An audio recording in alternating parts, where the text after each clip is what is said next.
मेरे प्यारे दोस्तों, आप सबका मेरे चैनल स्टोरी लवर्स में स्वागत है। अगर आपको मेरे चैनल की स्टोरी पसंद आती है तो प्लीज़ मेरे चैनल को सब्सक्राइब, लाइक एंड शेयर करिए। ओके, फिर प्योर सोल का नेक्स्ट पार्ट स्टार्ट करते हैं। लास्ट पार्ट में हमने सुना था कि लेंजा का किडनैप हो गया था। अब आगे, जैसे ही फैक्ट्री का दरवाज़ा खुलता है, लेंजा कहता है तुम। ईमा तेज के हंसने लगती है और कहती है तुम मुझे अच्छे से जानते हो, है ना? लेंजा ईमा से कहता है मैं तुम्हें कैसे नहीं जानूंगा। तुम पूरे दिन विंग के साथ चिपकी रहती हो। मुझे तो तुम पहले से ही नॉर्मल नहीं लगती। लेंजा कहता है मुझे सब पता है तुम कैसे लोगों को धमकाती हो विंग से दूर रहने के लिए। तुमने कैसे स्टूडेंट को पिटवाया है कि वो विंग से दूर रहे, उससे दोस्ती ना करे। ईमा लेंजा से कहती है तुम मेरे बारे में इतना सब कुछ जानते हो, फिर भी बीइंग से चिपके रहते हो, उससे दोस्ती करना चाहते हो और उसके साथ डेट पे जाते हो। लेंजा कहता है तुम्हें क्या लगता है मैं तुमसे डरता हूँ? तुम मेरे बस एक बार हाथ खोल के देखो, फिर देखना तुम्हारे ये भाड़े के टट्टू कैसे ज़मीन पे पड़े मिलेंगे। ईमा कहती है कि क्या तुम मुझे इतना बेवकूफ़ समझते हो कि मैं तुम्हारे हाथ पैर खोल दूँ और तुम मेरे गुंडों को मारो? बिल्कुल नहीं। मुझे पता है कि तुम बॉक्सिंग में कितने अच्छे हो। तुम कुछ ही समय में इनसे जीत सकते हो। लेकिन तुम्हें एक बात पता है, मैं तुम्हें जान से नहीं मारना चाहती। इसके कुछ मेरे पर्सनल रीज़न हैं, लेकिन मैं तुम्हें मारना नहीं चाहती। लेकिन मुझे मजबूर मत करो कि मुझे तुम्हें मारना पड़े। लेंजा सरकास्टिक वे में कहता है वाह तुम तो कितनी महान हो, तुम मुझे मारना नहीं चाहती। आखिर इसका क्या रीज़न है जो तुम मुझ पर इतनी दया दिखा रहे हो? ईमा कहती है ये तुम्हें जानने की ज़रूरत नहीं है। बस तुम ये जान लो कि मैं तुम्हें मारना नहीं चाहती, लेकिन इसका ये मतलब नहीं कि मैं तुम्हें मारूंगी नहीं। अगर तुम मेरी बात मान लोगे तो मैं तुम्हें सही सलामत छोड़ दूंगी। मैं तुम्हें सोचने के लिए 2 दिन का टाइम देती हूँ। तुम सोच के अच्छी तरह बता सकते हो। अगर तुम मुझसे ये प्रॉमिस करते हो कि तुम विंग की ज़िंदगी से चले जाओगे तो मैं तुम्हें जाने दूंगी, क्योंकि मैं जानती हूँ लैन अपना प्रॉमिस नहीं तोड़ते। लेंजा ईमा से कहता है चाहे तुम मुझे 2 दिन का टाइम दो या 200 साल का, मेरा फैसला पहले से ही तय है। मैं विंग को कभी नहीं छोड़ूंगा, विंग सिर्फ मेरा है। ईमा कहती है तुम मुझे गुस्सा मत दिलाओ कि मैं तुम्हें अभी ही मार डालूं। फिर ईमा अपने आदमियों से कहती है अगर ये भागने की कोशिश करे तो 2 मिनट भी मत सोचना, उसी समय से जान से मार देना। ऐसा कह के ईमा फैक्ट्री से चली जाती है। इधर लैन मैंसन में रात हो गई थी, लेकिन लेंजा अभी तक घर नहीं पहुंचा था। उसके मॉम डैड बहुत परेशान हो रहे थे। वो मैंसन में इधर से उधर घूम रहे थे। उन्हें पता ही नहीं चल रहा था कि आखिर लेंजा इतनी देर क्यों लगा रहा है। वो तो हमेशा टाइम से आ जाता था घर। फिर मिसिस लैन अपने हस्बैंड से कहती है कि तुम सिचैन को कॉल करो और उसे बताओ कि अभी उसका छोटा भाई घर नहीं पहुंचा है। मिस्टर लैन अपना फ़ोन निकालते हैं और सिचैन को कॉल करते हैं। वो सिचन को कॉल करते हैं और कहते हैं जल्दी से लेंजा का पता लगाओ। लेंजा का कुछ पता नहीं लग पा रहा है। हमने उसका फ़ोन भी कई बार ट्राई किया, लेकिन उसका फ़ोन भी स्विच ऑफ बता रहा है। तुम्हारी मॉम बहुत टेंशन ले रही है, जल्दी पता करो लेंजा का। सिचैन कहता है आप टेंशन मत लो, मैं अभी पता करके बताता हूँ। सिचैन अपने आदमियों पे कॉल करता है और कहता है लेंजा के सारे दोस्तों से पता करो कि आजकल वो किसके साथ रहता था और वो कॉलेज से कितने बजे निकला है मंसन के लिए। सिचैन के आदमी कहते हैं हम अभी पता लगा के बताते हैं आपको। कुछ ही समय बाद सिचैन के फ़ोन पे कॉल आता है और उसके आदमी कहते हैं आपका भाई कुछ दिनों से एक लड़के के साथ घूम रहा है। पूरे कॉलेज में उन्हीं की चर्चा चल रही है। पूरे कॉलेज को आपके भाई और उस लड़के के बारे में पता है कि शायद दोनों डेट कर रहे हैं या उनकी बहुत अच्छी दोस्ती है, क्योंकि दोनों को हमेशा साथ देखा जाता है। सिचैन अपने आदमी से कहते हैं उस लड़के को किसी भी तरीके से मेरे पास लाओ। सिचैन के आदमी कहते हैं हम अपनी पूरी कोशिश करेंगे उस लड़के को आपके पास लाने के लिए। सिचैन कहता है कोशिश नहीं, मुझे वो लड़का कल तक चाहिए। ऐसा कह के सिचैन अपना फ़ोन काट देता है। सिचैन के आदमी उस लड़के के बारे में पता लगाने लगते हैं। उन्हें पता लगता है कि कोई यूएसए से ट्रांसफ़र होके आया है, उसका नाम विंग है। और वो विंग के बारे में सब कुछ पता लगा लेते हैं कि वो सुबह कॉलेज के लिए मैंसन से कब निकलता है। इधर वी मैंसन में विंग ईमा को एक बार फिर चकमा देके उसे बिना बताए कॉलेज अकेले जा रहा था। जैसे ही विंग अपनी कार में बैठने वाला था, कोई पीछे से उसे क्लोरोफॉर्म सूंघा के बेहोश कर देता है और उसे उठा के लेके जाता है। जब विंग की आंखें खुलते हैं वो एक बहुत ही एक्सपेंसिव रूम में था। विंग दरवाज़ा खोलने की कोशिश करता है, लेकिन वो दरवाज़ा नहीं खोलता।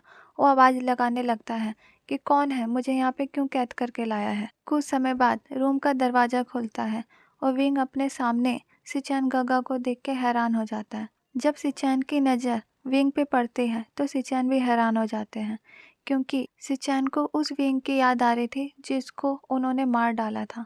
सिचैन विंग के पास जाते हैं और उसके गालों को छूते हुए कहते हैं कि तुम जिंदा हो, तुम तो मर गए थे। विंग सिचैन से कहता है, गगा आप कैसी बात कर रहे हो, मैं मर गया था, मैं तो यूएसए पढ़ने के लिए गया था। सिचैन जब विंग के मुंह से गगा सब सुनता है तो विंग को देखने लगता है। विंग सिचैन से कहता है, गगा आप मुझे पहचाने नहीं, मैं आपका बेबी हूँ जिसे आपने 4 साल पाला था। सिचैन विंग को गले से लगा लेते हैं और उससे कहते हैं, तुम बिल्कुल उसकी तरह दिखते हो। विंग हैरान हो जाता है कि उसके सिचैन गगा किसकी बात कर रहे हैं, वो किसकी तरह दिखता है।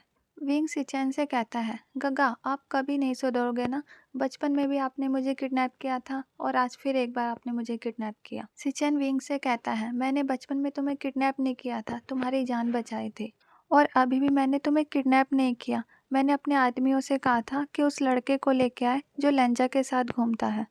विंग सिचैन से कहता है कि इसे किडनैप करना ही कहते हैं गगा, अगर किसी की मर्जी के बिना उसे लाया जाए तो। सिचैन विंग से कहता है, मेरे पास कोई चारा नहीं था, तुम्हें पता है लेंजा का कल से कुछ पता नहीं चल रहा है। विंग हैरान होकर पूछता है, क्या लेंजा का कुछ पता नहीं चल पा रहा, लेकिन कल तो वो रेस्टोरेंट से कह के निकला था कि वो मेंशन जा रहा है। सिचैन विंग से पूछता है कि तुम लेंजा के साथ रेस्टोरेंट गए थे। विंग हाँ कहता है और फिर विंग कहता है, हम एक साथ ही अपने अपने मेंशन के लिए निकले थे। सिचैन कहता है, लेकिन लेंजा मेंशन नहीं पहुंचा, पता नहीं वो कहाँ गया है। विंग कहता है, गगा आप टेंशन मत लो, लेंजा का पता चल जाएगा। फिर विंग सिचैन से पूछता है, गगा क्या लेंजा अभी भी कोई लॉकेट अपने गले में पहनता है। सिचैन कहता है, हाँ वो हमेशा एक लॉकेट अपने गले में पहनता है। वो कहता है कि वो लॉकेट तुमने उसे दिया था। वो किसी को उस लॉकेट को हाथ भी नहीं लगाने देता और अपने सीने से लगाए रखता है। विंग कहता है, फिर कोई टेंशन लेने की बात नहीं है, उस लॉकेट के जरिए हम पता लगा सकते हैं कि लेंजा कहाँ है। सिचैन को कुछ समझ में नहीं आता कि एक लॉकेट के जरिए लेंजा का कैसे पता लगाया जा सकता है। सिचैन विंग से पूछता है, लेकिन कैसे, एक लॉकेट के जरिए तुम कैसे पता लगाओगे। विंग कहता है, गगा वो लॉकेट कोई नॉर्मल लॉकेट नहीं है, उस लॉकेट में बहुत सारी पावर है। मैं आपको अभी नहीं समझा सकता, मैं आपको बाद में समझाऊंगा। पहले आप मुझे अपना फ़ोन दीजिए, क्योंकि जब आपके गुंडों ने मुझे किडनैप किया मेरा फ़ोन वहीं कहीं गिर गया। सिचैन गुस्से में कहता है, मैंने कोई किडनैप नहीं किया। विंग कहता है, अच्छा अच्छा आप अपना फ़ोन दीजिए, पहले लेंजा का पता लगाते हैं, फिर डिसाइड करेंगे कि आपने किडनैप किया या नहीं किया। सिचैन अपना फ़ोन निकालकर विंग को दे देता है। विंग उस फ़ोन से अपने मॉम का नंबर डायल करता है और अपनी मॉम से कहता है, मॉम आप लैंड मेंशन में जल्दी आइए। मिसिस वी को कुछ समझ में नहीं आता कि आखिर उनका बेटा इतनी सुबह सुबह लैंड मेंशन में क्या कर रहा है। मिसिस वी अपने बेटे से पूछती है, क्या हुआ, सब ठीक तो है ना, कोई दिक्कत तो नहीं, तुम्हें कोई परेशान तो नहीं कर रहा। विंग अपनी मॉम से कहता है, मॉम आप कितना टेंशन लेते हैं, आप पहले यहाँ आइए तो, मैं ठीक हूँ, आप जल्दी आइए, आपकी बहुत ज़्यादा ज़रूरत है। मिस्टर वी और मिसिस वी लैंड मैंसन के लिए निकल जाते हैं। जब वो लैंड मैंसन पहुंचते हैं तो वहाँ का माहौल बहुत ज़्यादा बिगड़ा हुआ था। मिसिस लैन रोई जा रही थी। मिस्टर लैन अपनी वाइफ को कंसोल कर रहे थे। सिचन और विंग साइड में खड़े थे। जैसे ही विंग अपनी मॉम को देखता है वो भागकर अपनी मॉम के पास जाता है और कहता है, मॉम आपको याद है आपने बचपन में मुझे एक लॉकेट दिया था, आपने कहा था उस लॉकेट में बहुत सारी पावर है जिसके ज़रिए आप पता लगा सकते हैं कि मैं कहाँ हूँ और किसके साथ हूँ। मिस्टर वी कहते हैं, हाँ उस लॉकेट में बहुत सारी पावर है, लेकिन तुमने तो लॉकेट अपने दोस्त को दे दिया था। विंग कहता है, हाँ मॉम मैंने वो लॉकेट लेंजा को दे दिया था और लेंजा का कुछ पता नहीं लग पा रहा है। प्लीज़ आप अपनी पावर से पता लगाइए ना कि लेंजा कहाँ पे है। मिस्टर लैन, मिसिस लैन और सिचन को कुछ पता नहीं चल रहा था ये किस पावर की बात कर रहे हैं और कैसे पावर के जरिए ये उस लॉकेट से पता लगाएंगे कि लेंजा कहाँ है। लेकिन कोई भी उस समय कुछ नहीं बोलता और सही समय का इंतज़ार करता है कि वी फैमिली खुद बताए कि ये कौन से पावर की बात कर रहे हैं और ये लेंजा को कैसे ढूंढेंगे। मिसिस बी अपनी आंखें बंद करते हैं और पता लगाने की कोशिश करती हैं कि उस लॉकेट का लोकेशन कहाँ है। जब वो आंखें बंद करके पता लगाती है तो उनके गले में जो चैन है वो चमकने लगती है। सब लोग देख के हैरान थे कि ये क्या देख रहे हैं, ये क्या हो रहा है। फिर मिसिस बी आंखें खोल के कहती है, उसका लोकेशन किसी पुराने फैक्ट्री में दिखा रहा है, चलो सब चलते हैं वहाँ। बी फैमिली एक कार में और लैन फैमिली एक कार में बैठ के पुराने फैक्ट्री के लिए निकल जाते हैं। जब सारे पुराने फैक्ट्री पहुंचते हैं तो उन्हें वहाँ का माहौल कुछ अजीब लग रहा था। उस फैक्ट्री के बाहर बहुत सारे गुंडे पहरा दे रहे थे। उन्हें समझ में नहीं आ रहा था कि आखिर ये है क्या। फिर सिचैन, विंग, मिस्टर वी और मिसिस लैन सब एक एक करके एक एक गुंडे को मारते जाते हैं और रास्ता साफ करते जाते हैं। जब वो फैक्ट्री के अंदर पहुंचते हैं तो वो देखते हैं कि लैंजा कुर्सियों से बंधा हुआ है और उसके आसपास भी बहुत सारे गुंडे हैं। उन्हें समझ में नहीं आता आखिर लैंजा को किसने यहाँ पे किडनैप किया है, इसका कारण क्या है। मिस्टर वी अपने पावर से सारे गुंडों को बेहोश कर देते हैं और जैसे ही वो लैंजा को छुड़ाने के लिए आगे बढ़ते हैं, उनके पीछे से ईमा भी वहाँ पहुँच जाती है। सब पीछे मुड़ के देखते हैं तो ईमा उनके सामने खड़ी थी। मिस्टर मिसिस वी कहते हैं, ईमा तुम यहाँ पे क्या कर रही हो, तुम्हें कैसे पता चला कि हम सब यहाँ आए हुए हैं। लैंजा कहता है, जिसने मेरा किडनैप किया आप उसी से पूछ रहे हो कि उसे यहाँ का पता कैसे पता चला। वी फैमिली को यकीन ही नहीं हो रहा था कि ईमा ऐसा कुछ कर सकती है। आखिर ईमा लैंजा का किडनैप क्यों करेगी।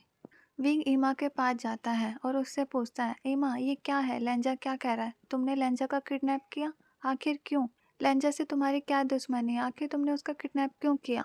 ईमा गुस्से में कहती है, मेरी उससे कोई दुश्मनी नहीं। क्या तुम्हें नहीं दिखता मैं बचपन से तुमसे कितना प्यार करती हूँ, लेकिन तुम्हें मेरा प्यार कभी नहीं दिखा और बीजिंग आते ही तुम लैंजा के हो गए। विंग ईमा से कहता है, ईमा तुम ये क्या कह रही हो, हम तो अच्छे दोस्त हैं ना, तुमने तो कभी मुझे नहीं बताया कि तुम मुझसे प्यार करती हो। ईमा कहती है, अगर मैं तुमसे पहले बता देती तो क्या तुम मेरे हो जाते। विंग थोड़ी देर के लिए चुप हो जाता है और वो फिर कहता है, मैं बचपन से ही लैंजा से प्यार करता हूँ। तुम्हारे बताने के बावजूद मैं तुम्हारा नहीं होता, लेकिन तुम्हें गलत काम करने से तो रोक सकता था। ईमा तेज तेज के हंसने लगती है और वो गुस्से में बोलती है, विंग तुम कितने बड़े पागल हो। जिसके भाई ने तुम्हें पिछले जन्म में किडनैप किया, एक कमरे में कुर्सी में बंद रखा, तुम्हारी बात बिना सुने तुम्हें वहाँ से धक्का दे दिया, तब भी तुम उसके छोटे भाई से प्यार करते हो। तुम पागल हो या मासूम हो, तुम्हें खुद नहीं पता। जब ईमा ये सब कह रही थी, विंग अचानक से बेहोश हो जाता है। ईमा भागकर विंग के पास जाती है और उसका सर अपने गोद में रख लेती है और कहती है, विंग तुम ठीक हो ना, क्या हुआ तुम्हें। ईमा मन में सोचती है, गुस्से के कारण मेरे मुंह से ये क्या निकल गया, मुझे ये नहीं बोलना चाहिए था, ये मैंने क्या बोल दिया। मिसिस वे विंग के पास आते हैं और अपनी पावर विंग को देने लगती है। कुछ समय बाद विंग को होश आता है और वो ईमा को अपने पास से धक्का दे देता है। विंग ईमा से पूछता है, आखिर तुम कौन हो, तुम कैसे जानती हो मेरे अतीत के बारे में, तुम्हें कैसे पता मेरा पिछला जन्म, ये सारी बातें तुम कैसे जान सकते हो। वी और लैन फैमिली दोनों फैमिली ईमा को बहुत हैरानी से देख रहे थे कि आखिर ईमा को ये सब कैसे पता। लैन फैमिली विंग को भी देख रहे थे। उन्हें पता चल गया था कि ये विंग का पूर्ण जन्म है, लेकिन ईमा को ये सब कैसे पता। सिचैन तो वहाँ पुतले की तरह खड़ा था। उसे पता चल गया था कि जिससे वो इतना प्यार करता है, अपने छोटे भाई की तरह, पिछले जन्म में उसी ने धक्का देके उसे मारा था। अब विंग क्या उसे माफ़ करेगा। और सिचैन ईमा के बारे में भी सोच रहा था कि आखिर ईमा ये सब कैसे जानती है। ओके गाइस, आज का पार्ट यहीं रखते हैं। Bye, thank you.